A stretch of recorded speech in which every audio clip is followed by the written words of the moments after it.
ISPU Kota Palembang beberapa hari yang lalu sempat berada di level kuning.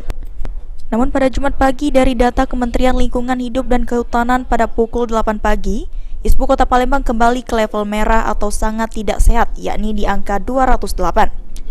Kepala BPBD Provinsi Sumatera Selatan, M. Iqbal Alishabana mengatakan, naiknya ISPU dipicu sebanyak 214 titik hotspot di Provinsi Sumatera Selatan yang tersebar di beberapa kabupaten dan paling banyak berada di Kabupaten Ogan Komering Ilir.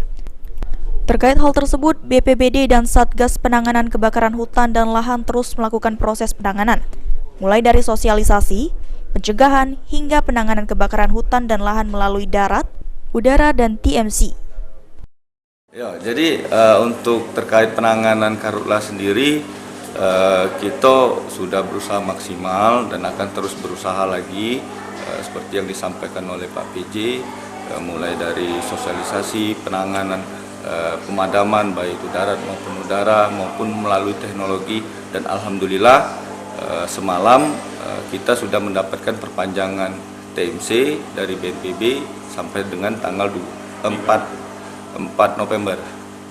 Untuk titik api sendiri Kak, saat ini di mana saja? Untuk titik api sendiri hari ini titik hotspot 214 tersebar di beberapa kabupaten, paling banyak itu di Kabupaten Oki. Iqbal menambahkan untuk teknologi modifikasi cuaca atau TMC di Sumatera Selatan kembali diperpanjang hingga tanggal 4 November 2023. Perpanjangan TMC dilakukan karena potensi awan hujan yang cukup besar terjadi di Provinsi Sumatera Selatan.